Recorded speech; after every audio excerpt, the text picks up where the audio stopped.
안녕하세요. 오늘도 시청해주셔서 감사드리고요. 바로 사연 읽어보겠습니다. 오늘의 사연은 초등학생이 된 딸이 아빠에게 질문한 내용으로 답할까 해요. 아빠는 왜 엄마가 둘이냐는 질문. 세상은 아직 따뜻하다고 믿고 싶습니다.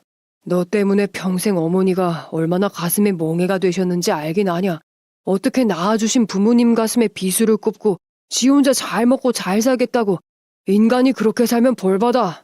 그만하세요. 제발 그만하세요. 이러시면 안 돼요. 그냥 가세요. 부탁입니다. 진짜 그렇게 사는 거 아니다. 너 진짜 천벌받아. 안녕하세요. 저는 고추 농사를 하고 있는 50대 주부입니다. 저도 지금껏 열심히 살아왔다고 자부하지만 제가 열심히 살아왔던 것과는 다르게 너무나도 억울한 일을 당하였죠. 최근까지 정말 이 일로 인해 남편의 형제들과 부딪혀 왔었고 결국 소송까지 갔었거든요. 어느 누구에게나 살면서 아픔 하나 없는 일은 없겠지만 말입니다.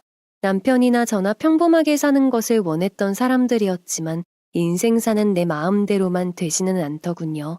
이 이야기를 시작하려면 먼저 아주 오래된 옛날 이야기부터 꺼내야 합니다.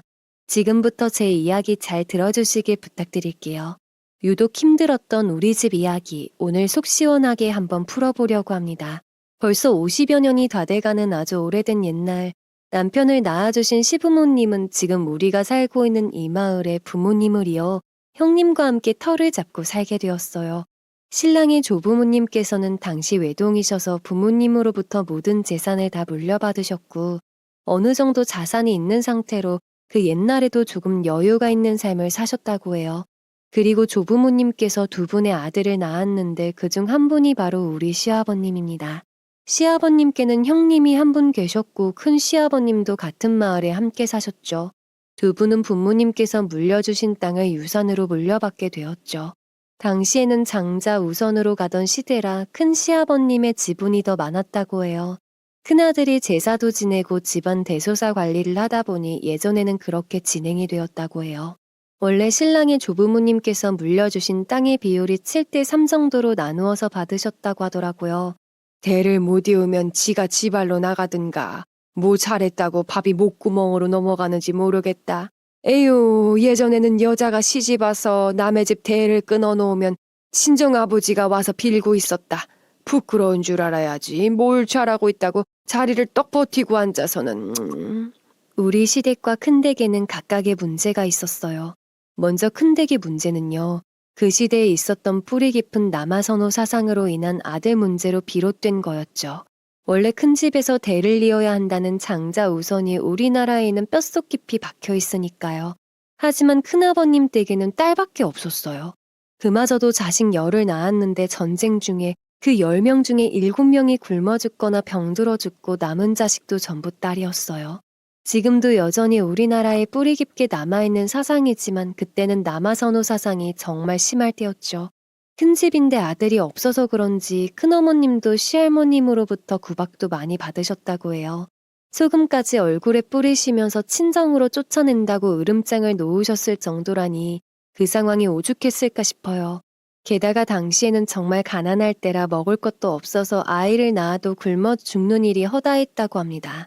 반면 시댁은 그런 문제로는 골치를 썩지 않았고 시부모님께서 큰아들, 딸, 막내아들 이렇게 3남매를 낳고 큰 문제 없이 잘 지내고 있었지요. 그런데 문제는 시아버님이 노름을 너무 좋아하셨다고 해요. 그렇다 보니 그 없는 살림에도 돈만 생기면 소싸움판에 가시거나 화투를 치러 투전판을 다니셨지요. 그리고 시아버님이 도박판에서 매일같이 탕진하다 보니 몇 년 못 가서 부모님께 받은 땅을 다 잡혀서 날렸대요. 상황이 이렇다 보니 남편도 어린 시절엔 밥이 없어서 매일 큰 댁에 가서 밥을 얻어먹었던 기억밖에 없다고 하더라고요. 집에 대가 끊어지게는 할 수 없으니 너희가 자들한테 아들 하나 보내주면 너그가 잘 키우면 될 거 아니냐. 하라는 대로 하거라. 어머니 하시자는 대로 하시죠. 너는 괜찮겠냐? 아들이 둘이나 있는데 뭔 걱정이랴. 형 하고 싶은 대로 하시오. 이 시기에 큰댁은 딸들이 연이어 사망하고 아들이 없어서 대가 끊어지겠다고 걱정이 많으셨죠. 당시 시할머님의 강요 아닌 강요로 큰 시아버님께서는 시부모님께 조카를 아들로 입양하고자 하셨다고 해요. 큰아버님과 시아버님의 사이가 그리 나쁘지 않았던 터라 시할머님의 당황스러운 제안에도 그냥 받아들이기로 하셨던 것 같아요. 시할머님 생각에는 어차피 형제이고 서로 자식 하나 준다고 해서 뭐가 달라지겠냐고 하셨죠. 예전 어르신들 생각으로 시부모님은 총 3남매를 데리고 있으니 아들이 하나 남으니까 형한테 동생이 아들 하나를 주면 되겠다고 판단을 하신 거죠. 그리고 그 사이에 두 분 간에 어떠한 내용의 거래가 오고 갔다고 해요. 형님께서 법적으로 친양자로 입적하시겠다고 하자 시아버님께서 흔쾌히 승낙을 하셨고요. 아니 어떻게 장남을 달라고 어떻게 그렇게 사람들이 얼굴이 두꺼워요? 오호 이 사람 왜 이래? 임자 그럼 형이 부탁하는데 무시하란 말이오. 참 당신도 말이 많어. 그걸 왜 당신 마음대로 결정하느냐 말이에요. 나는 싫다니까요 글쎄. 문제는 시아버님이 시어머님께는 전혀 이런 반고도 양해를 구하지 않으신 겁니다. 시어머님께서는 어떻게 장남을 달라고 하냐고 난리를 쳐서 결국 없던 일이 되었다고 해요.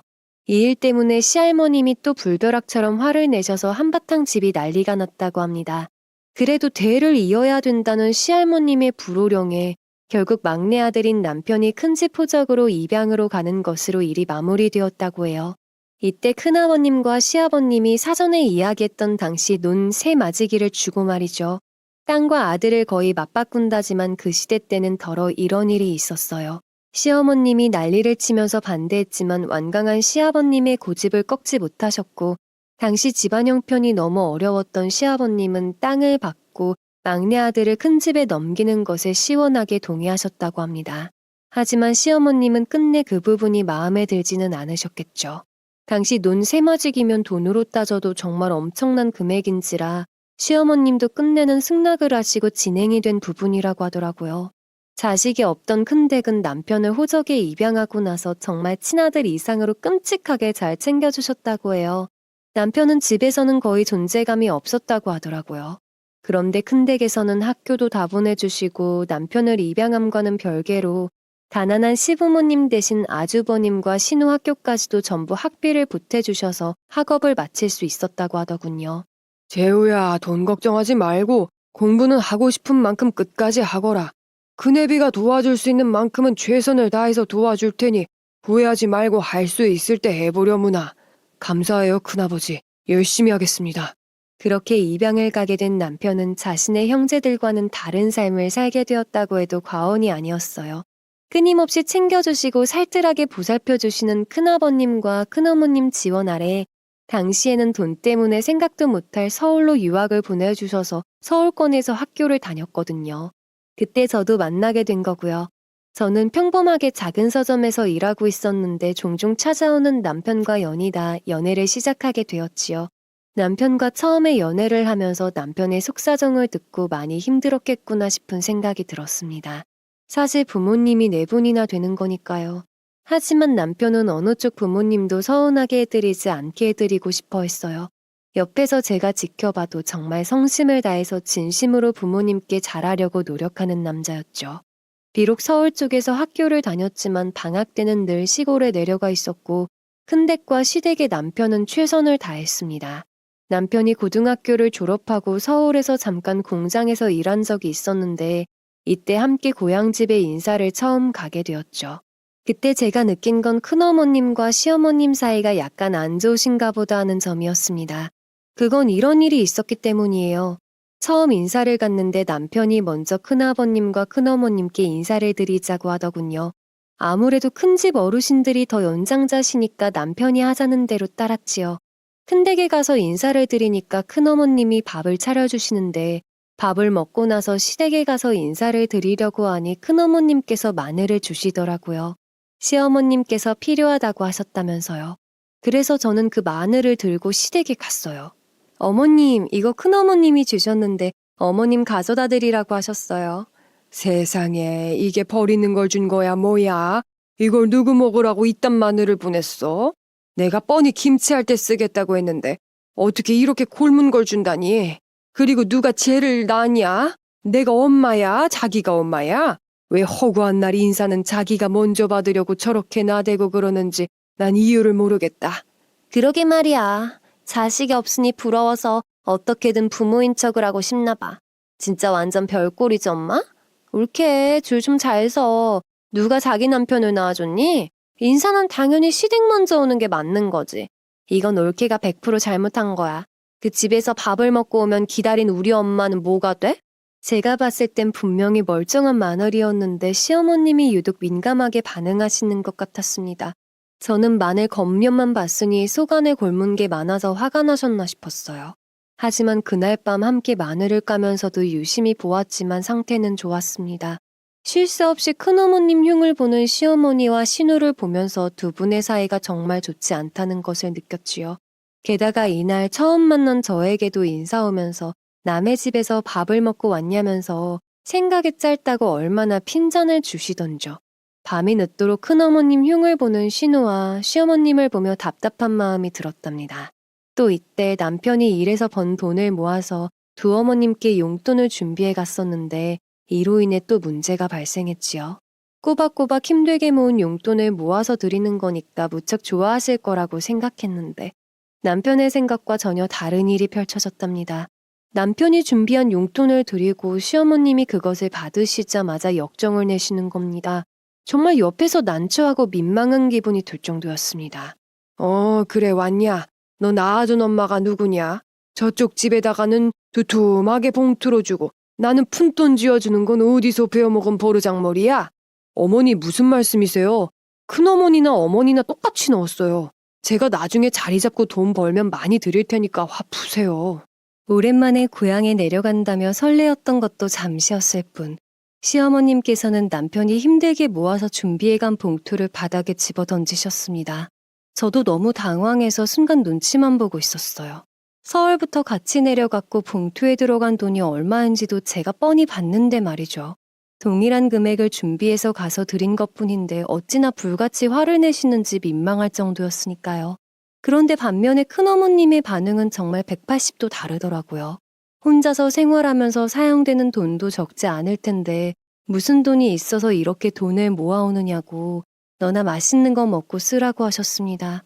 다시는 돈 모아올 생각하지 말고 밥 굶지 말고 먹고 싶은 것 있으면 사 먹고 저랑 데이트도 하라며 인자하게 말씀해 주셨죠. 큰어머님을 보니까 정말 너무 다르시구나 하는 생각이 들었어요. 네가 혼자서 타지에서 힘들 텐데 뭘 이런 것을 마련해서 왔냐? 집에 오는데 빈손으로 오면 누가 뭐라고 한다고 굳이 이런 것을 가지고 온다냐? 아니에요, 큰어머니. 항상 고맙습니다. 제가 나중에 꼭 잘 되어서 큰아버지, 큰어머니 은혜 갚을 수 있도록 할게요. 누가 너에게 은혜를 갚으라고 하니? 그런 생각하지도 말고 너만 잘 살면 된다. 내 소원은 그거 하나뿐이야. 옆에서 바라보는 두 어머니와 남편의 모습은 정말 대조적이었죠. 한 번씩 볼 때마다 친어머니께서는 남편을 몰아세우기 바빴고 큰어머니는 항상 더 못해주셔서 아쉬워하셨으니까요. 저도 이런 상황을 보고서는 처음에는 진짜 친어머님이 맞는지 의문이 들 정도였죠. 그러기에 지켜보는 입장에서 답답한 마음이 들더라고요. 그렇게 시간이 지나 저희가 결혼을 할 때도 그냥 넘어가지 못할 정도의 일이 많았답니다. 결혼 이야기가 나오면서 양가 상견례 이야기가 나왔어요. 당연히 큰댁과 시댁 부모님을 다 모실 생각을 하고 있었던 차에 큰댁에 먼저 전화를 드려서 상견례 이야기를 드렸습니다. 그날 일이 생겨서 몇 시간 후에 시댁에 전화를 드렸더니 시어머님이 얼마나 역정을 내시는지 정말 난처했습니다. 게다가 결혼식 관련해서 뭔가 결정할 때마다 시어머님은 역정을 내시고 짜증을 내셨어요. 모든 것을 본인이 원하시는 대로 하기를 원하셨는데 큰댁 이야기를 조금만 꺼내면 신경질을 내시니 눈치가 보여서 아무것도 할 수가 없다는 생각이 들 정도였으니까요. 어머님 왜 이렇게 화를 내세요? 저희 보고 날짜 잡아서 말해달라고 하셔서 저희가 상의해서 말씀드린 건데요. 그러니까 네 시어머니가 누구냐? 나야 아니면 큰댁이야. 왜 내가 내 아들 상견례 날짜를 다른 사람 입을 통해서 들어야 하냐? 내가 이상한 거냐? 어머님 그런 게 아닌데 오해하신 것 같아요. 오해는 무슨, 네가 나를 알기를 우습게 하니까 이런 문제가 생기지. 어떻게 시집 오기 전부터 이렇게 문제를 만드냐, 어? 알고 보니 큰어머님께서 상견례 이야기를 듣고 시댁으로 가셔서 말씀을 하셨나 봐요. 그런데 그냥 나쁘게 말씀하신 것도 아니고 마음만 참석하고 싶다고 하셨어요. 사돈댁에는 두 분만 나오신다는데 여러 명이 우르르 가면 그것도 보기가 괜찮을지 모르겠다고 그냥 큰아버님과 큰어머님이 참석 안 하시고 시부모님만 가시는 게 어떻겠냐고 의중을 물어보셨다고 해요. 그런데 그 이야기를 듣고 그렇게 화를 내시더니 그것도 이해가 안 되었고요. 무작정 화부터 내시는 시어머님 때문에 상견례 때도 저는 정말 내내 좌불안석이었어요. 그리고 결혼식 이후에 패백을 진행하잖아요. 그때도 조용히 넘어가지 못하고 결혼식장 안에서 얼마나 고성이 오고 갔는지 정말 부끄러웠습니다. 패백 때 절 받는 문제 때문에 생긴 건데요. 원래 시부모님께 먼저 절하는 게 맞는데 당시에 시아버님이 그냥 큰아버님께 먼저 절을 받으시라고 하셨나 봐요. 누가 먼저 받는 게 무슨 큰 의미가 있느냐고 하신 것 같은데 큰아버님과 큰어머님이 자리에 앉으신 거 보고서 시어머님이 또 난리가 나버린 거지요. 아유, 좀 나와보세요. 여기가 형님 자리입니까? 내가 엄연히 제후를 낳은 엄마인데. 자네 정말 왜 이러나? 잠시 후에 절 받으면 될 거 아닌가? 큰엄마, 이리 나오세요. 우리 엄마가 먼저 절 받는 게 맞잖아요. 옥신각신 서로 절을 먼저 받겠다며 언성이 높아지자 시누이가 나서서 큰어머니 팔을 붙들고 끌어내는 모양이 발생한 거지요. 결국엔 큰아버님과 시어머님이 나서서 만류하고 나서 어느 정도 일단락되었습니다. 시어머님의 신경전이 대단하다는 것을 또 한 번 느꼈지요. 그래서 저는 시댁에 갈 때마다 늘 시어머님의 눈치를 보는 것이 불편하다는 생각을 했어요. 그리고 이런 일도 있었지요. 신혼여행을 떠나기 전에 큰어머님께서 봉투를 담아주셨는데 생각도 못한 큰돈이 들어있었어요. 당시 제가 생각했을 때는 너무 과하고 큰돈이라서 큰어머님께 다시 돌려드리고 싶어서 봉투를 빼놓았죠. 마침 그걸 신우가 발견하고 시어머님께 쪼로로 이야기를 한 거예요. 그러자 시어머님이 무슨 돈이냐고 봉투를 획 낚아채신 거지요. 제가 이렇다 저렇다 설명을 할 새도 없이 봉투를 가지고 가셨어요. 그리곤 큰어머님께 가서는 돈으로 애들 마음 사려고 하지 마시라며 왜 이야기도 안 한 돈을 새 아기한테 뒤로 주느냐고 너무 기분이 나쁘다며 화를 내시는 거예요. 종종 남편과 함께 주말에 내려갈 때마다 머리가 너무 아파왔습니다. 어디 집에서 먼저 식사를 할 것인지에 대한 문제를 가지고도 얼마나 많은 자잘한 싸움이 일어났었는지 몰라요. 그때마다 남편은 부모님과 떨어져 지냈던 시간에 서운하신 감정이 많이 쌓이신 것 같다 했습니다. 그렇게 시어머님을 두둔하곤 했지요.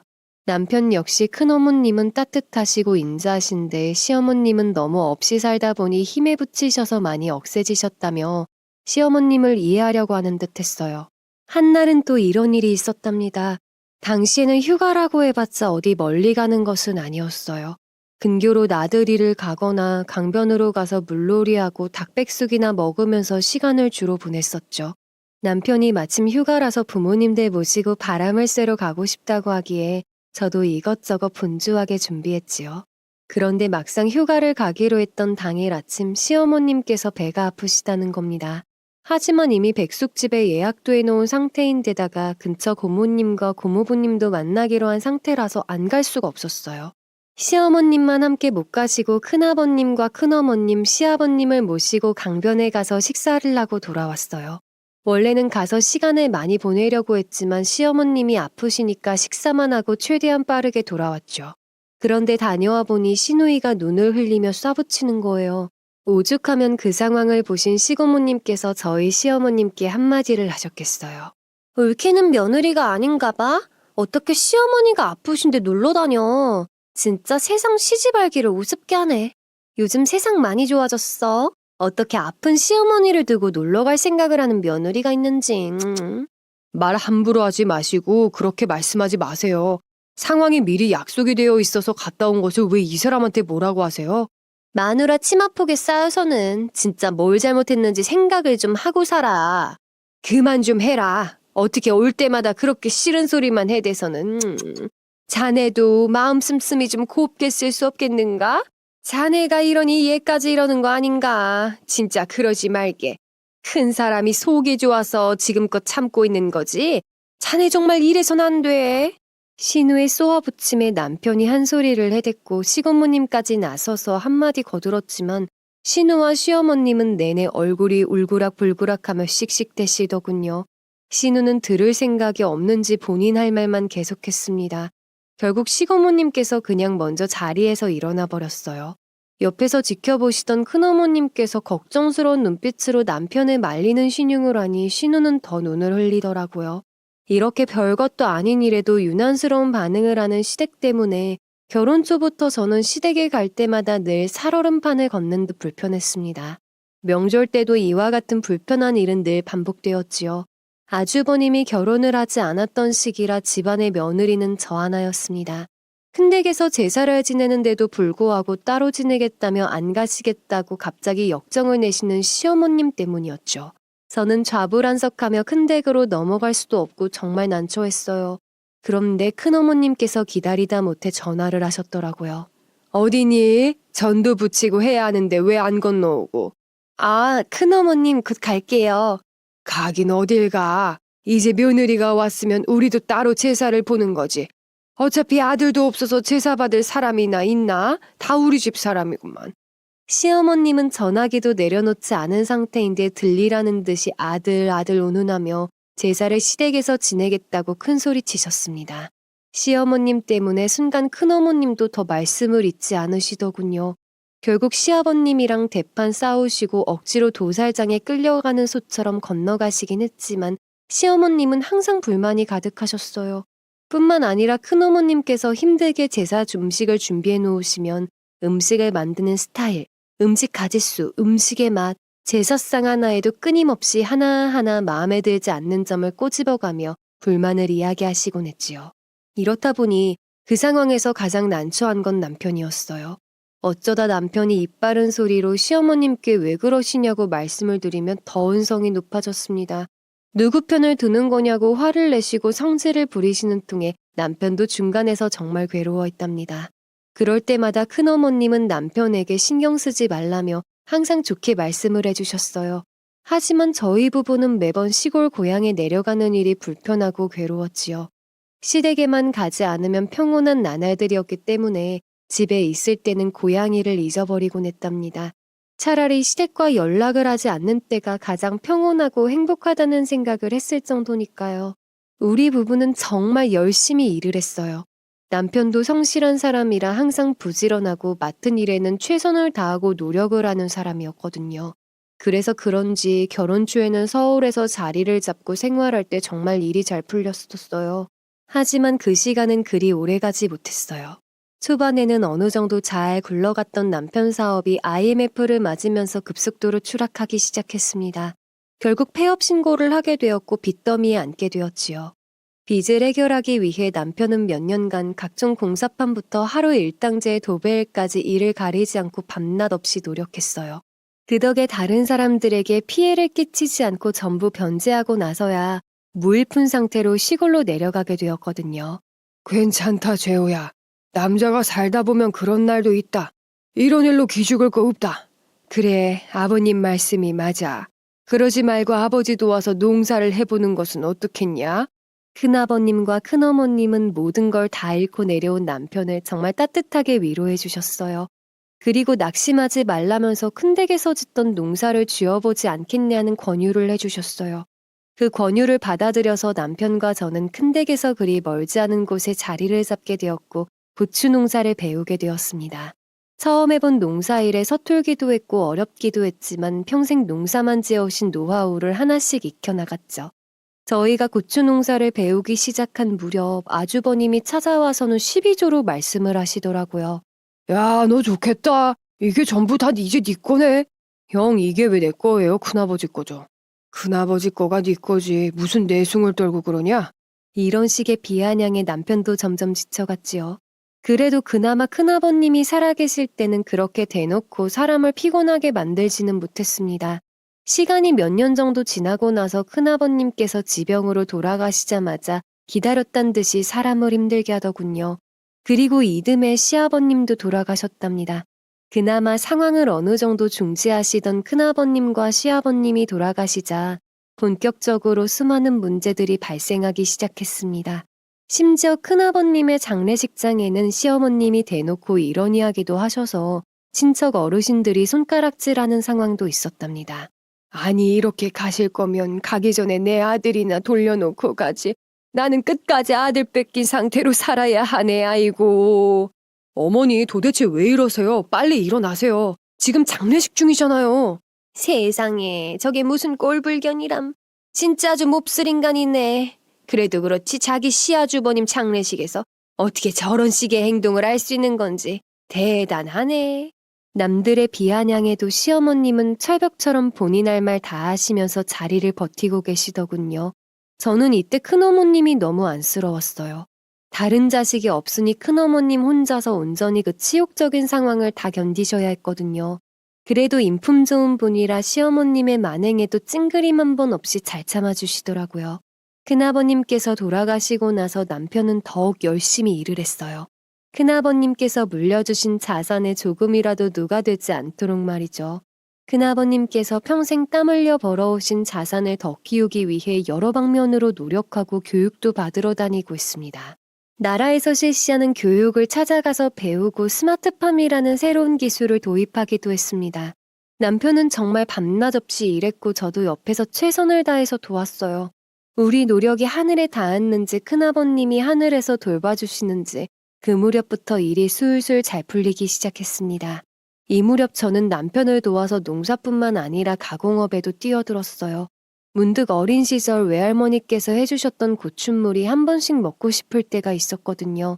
고춘물은 경상도 지방에서 매운 청양고추를 다져서 잔멸치, 멸치 액젓과 간장으로 졸여서 만드는 반찬이에요. 입맛이 없을 때 먹으면 밥 한 공기를 뚝딱 할 수 있는 반찬입니다. 어릴 때 먹었던 맛을 목표로 수천 번 연구 끝에 판매용 고춘물을 만들었어요. 와, 이거 진짜 매콤하다. 여보, 이거 맛이 괜찮은데? 어때요? 사업으로 승산 있어 보여요? 잘 되었으면 좋겠는데. 참 맛이 좋네. 네가 네 어머님을 닮아서 그런지 손맛도 좋고 음식을 잘하더니 이것도 참 맛있네. 잘 팔릴 것 같아. 이렇게 남편과 큰어머님은 연신 칭찬을 해주셨어요. 그리고 심사숙고해서 출시한 고춘물의 반응은 생각보다 뜨거웠어요. 처음에는 지인이 운영하는 동네 떡집 한 켠에서 판매를 했어요. 이어서 인터넷 오픈마켓으로 함께 판매를 했거든요. 처음에는 한 두 개 정도 팔리더니 입소문을 타면서 점점 주문량이 늘어났어요. 이렇다 보니 매일매일 바쁘게 지냈습니다. 그러던 어느 날이었어요. 야, 나와봐. 형이 무슨 일이에요? 네가 그렇게 잘났냐? 네가 그렇게 잘났어? 나는 지지리도 궁상인 집에서 태어나서 이렇게 고생만 하면서 사는데 네가 내 몫을 빼앗아서 혼자 잘 먹고 잘 사니까 좋냐? 아주 신수가 환하네. 얼굴에 기름이 닦였다. 어? 거의 매일같이 술에 진탕 취한 아주버님이 찾아와서 행패를 부리기 시작했답니다. 밑도 끝도 없이 본인 자리를 남편이 빼앗았다며 있는 대로 성질을 부리는 아주버님을 보며 갑갑하다는 생각이 들었죠.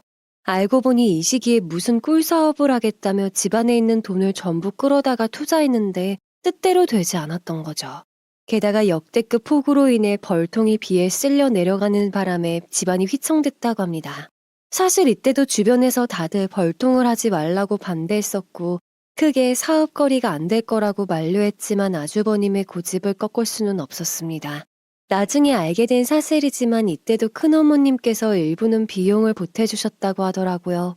분명히 비용까지 보태주신 큰어머님께 감사해하기는커녕 본인 잘못으로 다 날렸으면서도 뻔뻔하게 툭하면 불만 섞인 말로 돈을 요구하는 아주버님이 정말 한심했습니다. 그뿐인가요? 생판 남의 말에 혹해서 한 번 투자하면 평생 연금식으로 돈이 나온다며 이상한 다단계에 빠져서는 온갖 돈을 끌어모으더군요. 그렇게 이상한 곳에 투자해서 남들에게 빌린 돈과 시아버님이 물려주신 나머지 유산까지 전부 탕진해버린 셈이죠. 그리고 나서 돈이 뚝 떨어지니 우리에게 와서 혼자 잘 살아서 좋냐 그렇게 말한 거고요. 날이 갈수록 정말 시댁 식구들한테 정나미가 떨어졌습니다. 재우야, 돈 좀 빌려줘라. 누나가 사정이 안 좋아서 그래. 내가 부탁할 곳이 너밖에 더 있냐? 네가 누나를 모른 척하면 나는 어떡하니? 제발 누나 좀 살려줘라. 야, 너 혼자 잘 먹고 잘 살지 말고 형제랑 부모도 좀 챙겨라. 툭하면 찾아와서 돈을 맡겨놓은 양 내놓으라고 발악했습니다. 그래도 처음에는 형편이 너무 빠듯해서 그런 듯하다며 남편은 건너가듯 여겼었어요. 그냥 못 받을 생각을 하고 돈을 100만 원 정도 줬어요. 그런데 아주버님이 돈을 가져가니까 이번에 신우가 찾아와서 돈을 내놓으라고 하더군요. 둘이 돌아가면서 돈돈거리는 일들이 반복되었습니다. 무슨 마치 짠 것처럼 돌아가며 그러더군요. 신우 이야기도 정말 남사스러워서 이야기를 할 수 없을 정도예요. 원래 자상하고 성실한 고모부와 잘 살고 있었는데 어느 날 갑자기 고모부 친구와 눈이 맞아서 바람이 나버렸죠. 그 덕분에 가지고 있던 모든 재산과 아이들 양육권까지 빼앗겼고요. 그래놓고서 부끄러운 줄도 모르고 그 남자랑 살겠다고 뛰쳐나왔답니다. 하지만 같이 살게 된 남자는 성격이 포악했고 신우에게 손을 대기도 했고요. 돈 가져와, 돈! 돈 가져와서 사업을 할 거 아니냐고. 너네 집에는 꽁쳐놓은 돈도 없냐? 돈 좀 가져와 보라고. 알았으니까 제발 진정 좀 해요. 걸핏하면 신우에게 막말과 손을 올리니까 신우도 그 남자를 피해서 툭하면 친정에 와서 지내게 되었고요. 할 일이 없고 돈은 부족하니까 계속 저희 집에 찾아와서 아주버님과 돌아가면서 푸념을 늘어놓기 일쑤였죠. 그건 우리 부부에게만 해당되는 이야기가 아니었답니다. 심지어 큰어머님에게까지 부끄러운 줄 모르는 그들의 만행은 계속되었습니다. 큰어머니, 저는 조카 아니에요? 재우도 큰어머니 친자식 아니잖아요.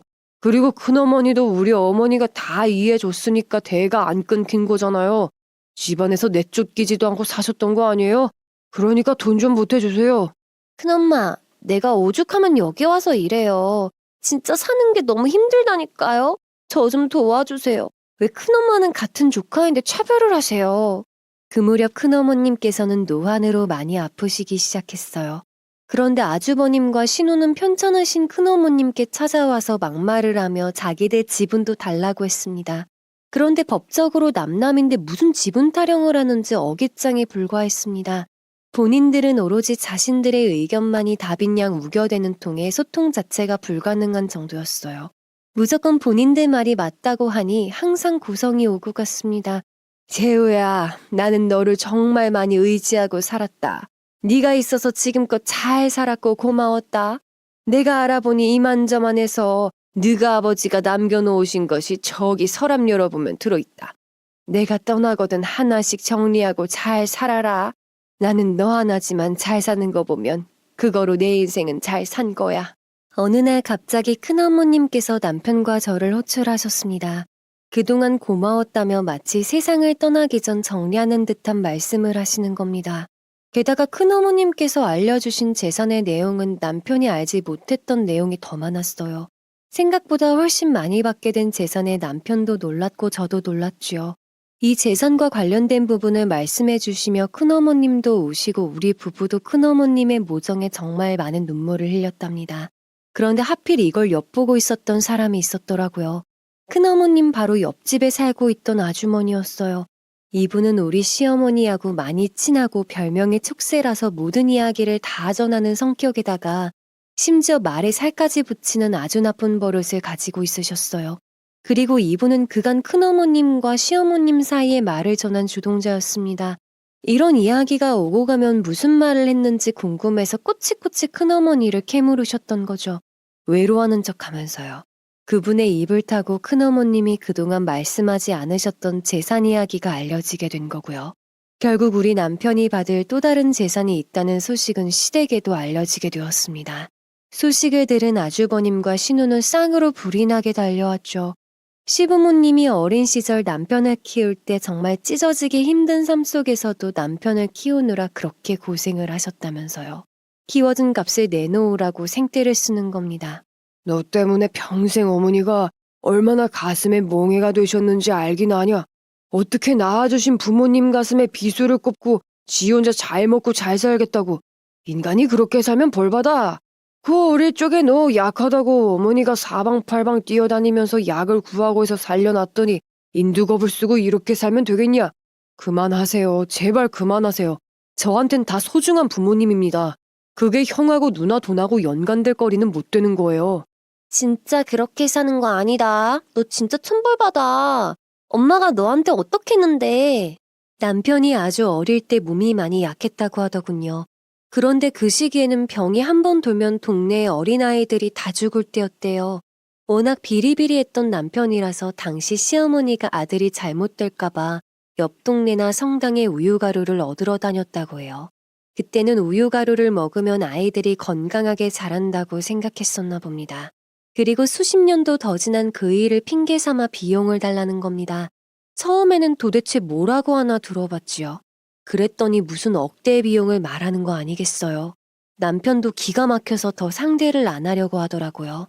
한두 푼도 아니고 어린 자식을 키웠다고 5억을 내놓으라는데 남편도 더는 상중 가치가 없다고 판단했어요. 남편이 상대할 가치가 없다고 말했더니 바로 다음 날 남편이 일할 때 찾아와서 집기를 내던지며 막말을 퍼붓고 화를 내기 시작했어요. 이번엔 아주버님과 신우 말고도 시어머님까지 함께 합세해서 말이죠. 내가 그때 그 시절에 너를 살리려고 얼마나 고생했는데 너가 형하고 누나한테 이렇게 하면 쓰냐? 못된 잡것.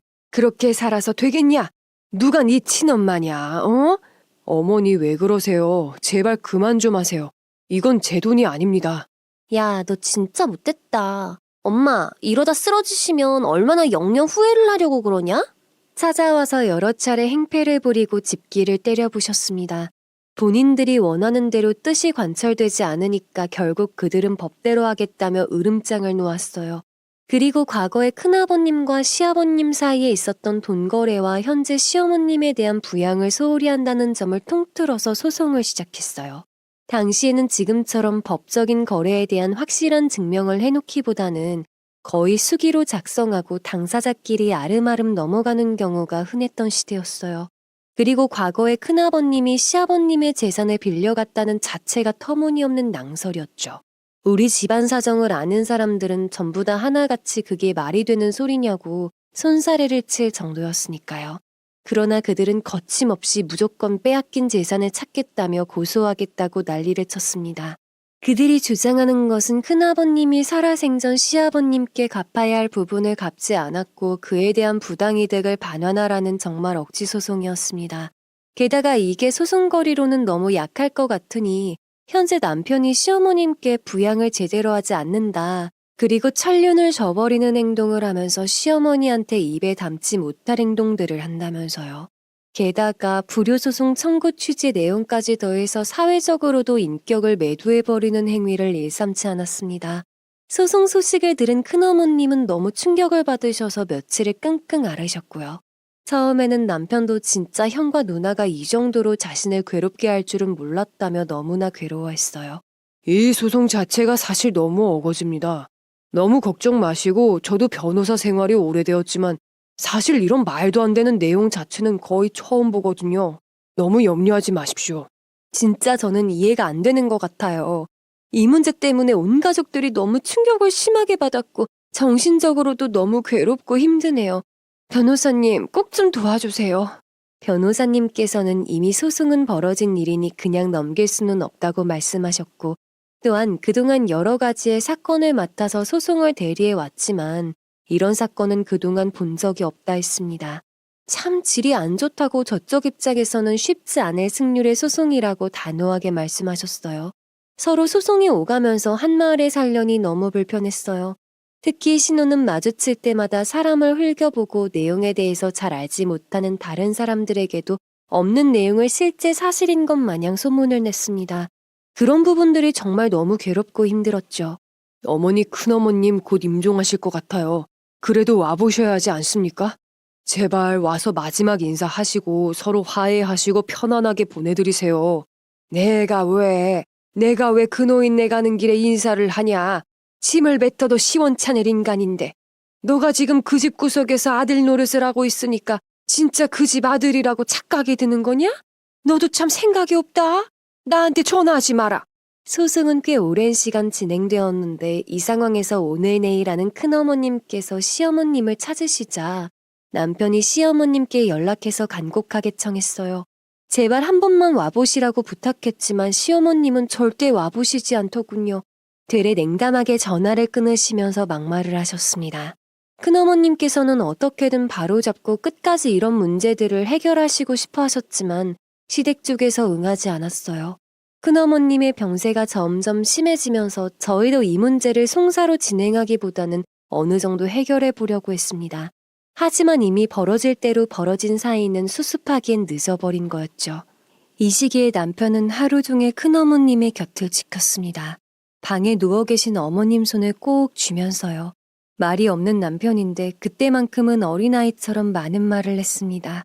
그러면 큰어머님은 고개를 끄덕이고 작게 뭐라 말을 하셨죠.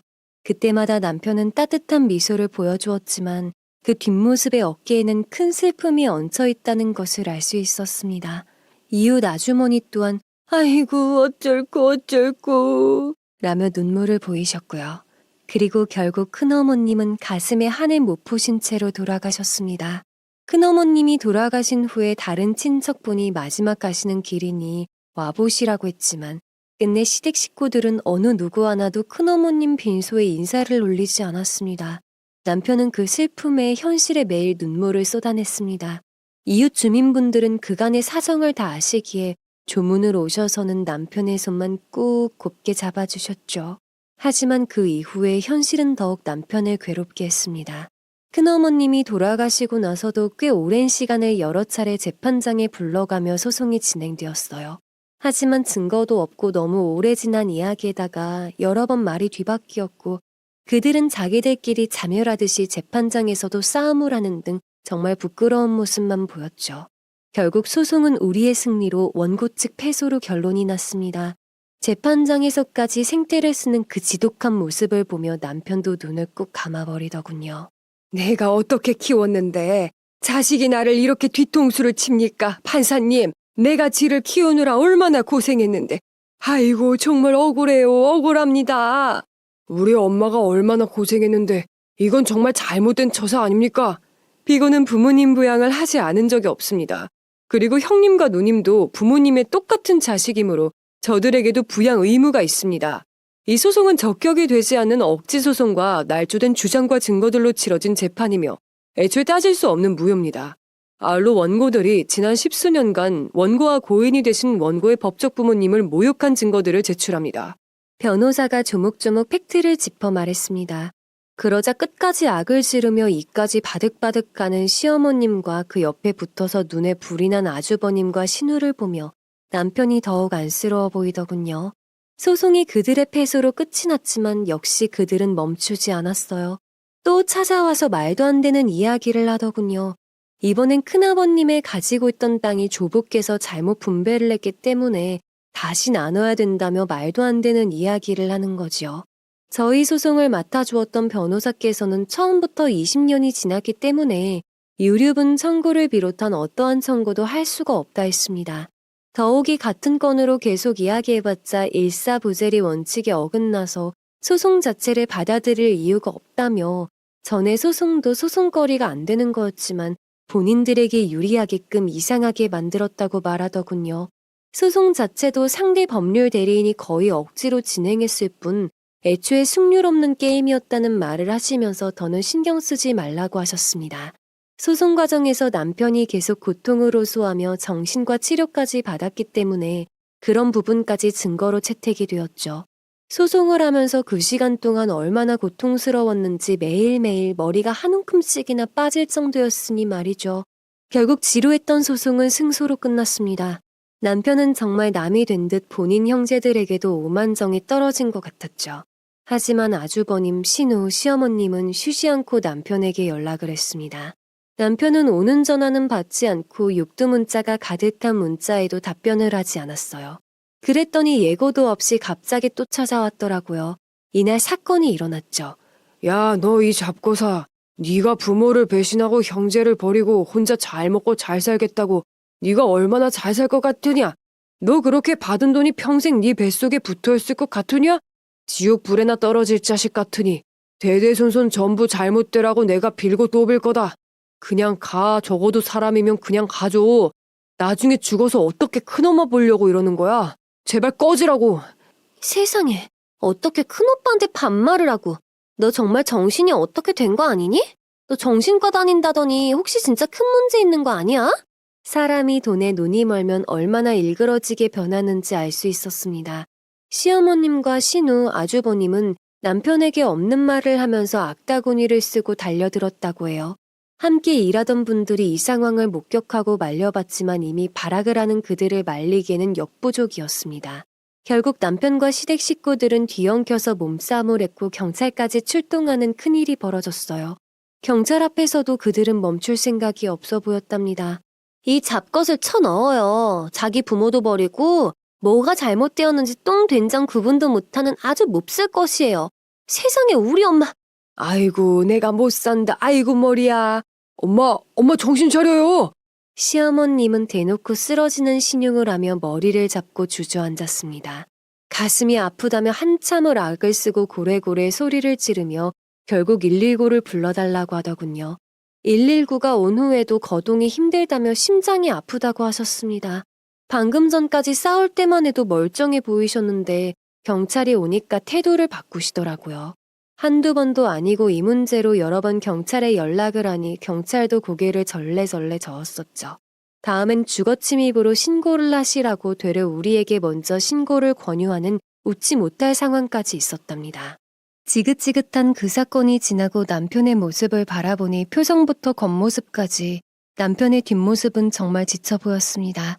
나중에 들어보니 그날 아주버님은 도끼까지 들고 와서 자신이 남편 보는 앞에서 죽어버리면 끝날 거라고 협박을 했다고 합니다. 시어머님은 자리에 없던 저와 우리 아이들을 싸잡아서 귀신이 잡아갈 거라며 세상에 없는 모진 악담을 퍼부었고요. 남편은 그날 저를 앉혀놓고 이야기를 했어요. 더는 이곳에서 살 수 없겠다고 말이죠. 우리 이곳을 떠나자, 여보. 난 더 이상 저들을 견뎌낼 자신이 없다. 형제도 부모도 다 필요 없다. 우리 여기 정리하자. 부모도 날 버리고 형제도 날 버렸어. 나는 이제 남은 게 당신이랑 우리 애들밖에 없어. 더는 내가 못 버티겠어. 당신 마음 가는 대로 하세요. 어디든 우리가 가서 못 지내겠어요? 신경 너무 쓰지 말아요. 차근차근 정리하고 떠나서 우리 남은 기간 마음 편히 살아요. 그날부터 가진 재산들을 정리하기 위해 알아보았죠. 그동안 평생 잘 가꿔온 땅이었기에 금세 주변 농지를 꾸리시는 분들께 판매가 되었고 일부 재산 조금만 손해를 보고 빠르게 정리를 했어요. 큰아버님과 큰어머님께 생전에 도움을 많이 받으셨던 분들이 나서서 소개를 시켜주신 덕분에 수월하게 정리를 할 수 있었답니다. 그리고 지금은 전혀 연고가 없는 지역으로 떠나왔지요. 지금은 떠나온 지 시간이 조금 돼서 어느 정도 마음의 안정을 찾은 상태예요. 우리가 떠나오고 나서 들은 소식은 시어머님이 풍이 와서 거동을 못한다는 이야기였어요. 거동 못하는 시어머님을 아주버님과 신우는 요양원에 보내고 시어머님의 남은 재산을 정리했다는 이야기를 들은 게 마지막이네요. 그렇게 아끼는 부모라고 하더니 결국 어머님이 거동을 못하시니까 본인들이야말로 어머님을 그렇게 비참하게 버린 거죠. 재호야, 엄마 좀 한 번만 나 좀 데려가 줘라. 많이 편찮으세요? 그렇게 버림받고 나서 나중에 혼자가 됐어야 시어머님은 또 다른 친척 어른을 통해 우리 부부에게 연락을 해왔습니다. 성치 않은 몸이라 말도 예전처럼 편하게 못하시더군요. 시어머님은 본인의 처지가 바뀌니 이제야 무언가 잘못되었다는 것을 아신 것처럼 남편에게 전화를 하셔서 본인을 요양원에서 내보내달라는 말씀을 하셨습니다. 하지만 그마저도 남편에게 진심 어린 사과 한마디가 없었죠. 그저 본인께서 요양원에 있기 싫다며 본인을 데리고 가달라는 부탁이었습니다. 결국 남편은 시어머님 부탁을 거절했습니다. 남편의 태도는 매우 단호했고 냉담했어요. 더 이상 어머니와 연락을 하고 싶지 않다며 전화를 끊었고 더는 연락을 받지 않았습니다. 바로 옆에서 봤지만 남편은 정말 단호했고 그간의 일들로 인해 마음에 받은 상처가 너무 큰 것 같았어요. 하지만 제 남편은 모진 사람이 아니었죠. 본가 근처에 작은 빌라를 매입하곤 시어머님을 그리 모셨습니다. 그리곤 친한 이혼 아주머니께 시어머니를 부탁하시며 생활비하고 치료비를 건네주었습니다. 가끔 출장 외박이라 거짓말을 하는데 전 알고 있었어요. 그때마다 어머님을 뵙고 온다는 것을요. 그러면 모르는 척 잘 마치고 왔냐고 가방을 받아주었습니다. 나중에 듣기론 시어머님은 굉장히 마음 아파하셨다고 해요. 남편의 말 때문이었죠. 엄마, 나 어렸을 적에 엄마랑 큰엄마랑 계곡에서 자주 놀았잖아. 김밥도 싸가고 물장구도 치고. 그때 두 엄마가 나한테 김밥 서로 먹여줬을 때 막 웃고 그랬잖아. 나는 돈을 바란 것도 아니고 그냥 그 잔잔한 추억만 바랬던 건데. 휠체어에 앉아 계신 시어머님은 고개를 숙이고 흐느끼셨다고 합니다. 그리고 얼마 뒤 큰어머님의 묘로 가서 마지막 말을 하셨다고 해요. 형님, 미안하오. 나도 갈 날이 되니까 이래 염치 없게 이리 왔소. 나 용서해 줄 거오? 나도 그때는 왜 그랬는지 모르겠어요. 다시 보면 염치 없지만 웃으며 보고 싶어요. 아이, 미안합니다.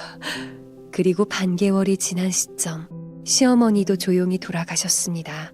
아주머니의 연락을 받자마자 남편은 크게 울었어요.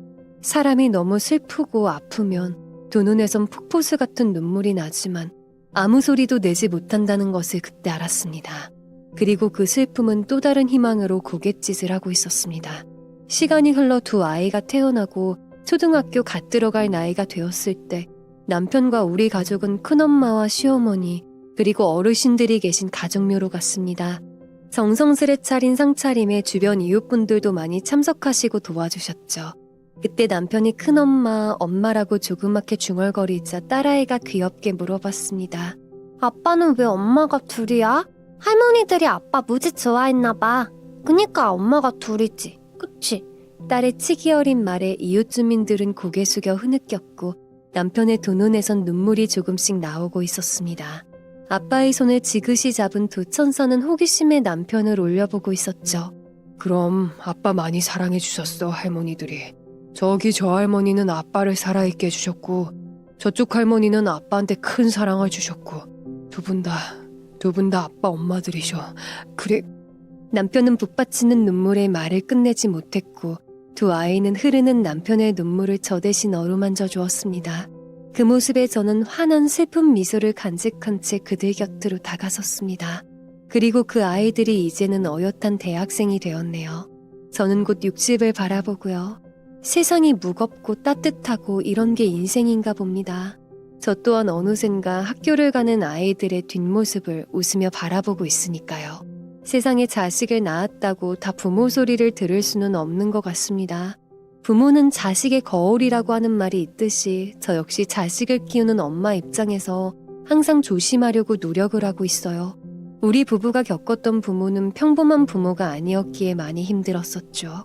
지금도 그때만 생각하면 가슴 한켠이 너무 아프고 고통을 느낄 정도로 우리 부부에게는 너무 힘들었던 시간이었습니다. 생각조차 하고 싶지 않을 정도로 말이죠. 누구에게나 산다는 것은 여러 가지 암초가 부딪힐 때도 있고 고난을 당하는 경우도 있겠죠. 모든 것은 시간이 지나면 다 해결이 되지만 생각해보면 그 해결이 되기 전까지의 시간이 견디기가 힘들어서 많이 힘든 것 같아요. 그게 부모 자식 간의 일이라면 그 과거의 사랑에서 현재의 노력에서 미래 회한에서 희망을 찾았으면 합니다. 지금까지 긴 사연 들어주셔서 감사합니다. 여러분의 가정에는 평안만이 깃들길 바라면서 이만 마치겠습니다. 더 많은 이야기, 기막힌 사연을 듣길 원하신다면 구독과 좋아요, 알림 설정 부탁드립니다.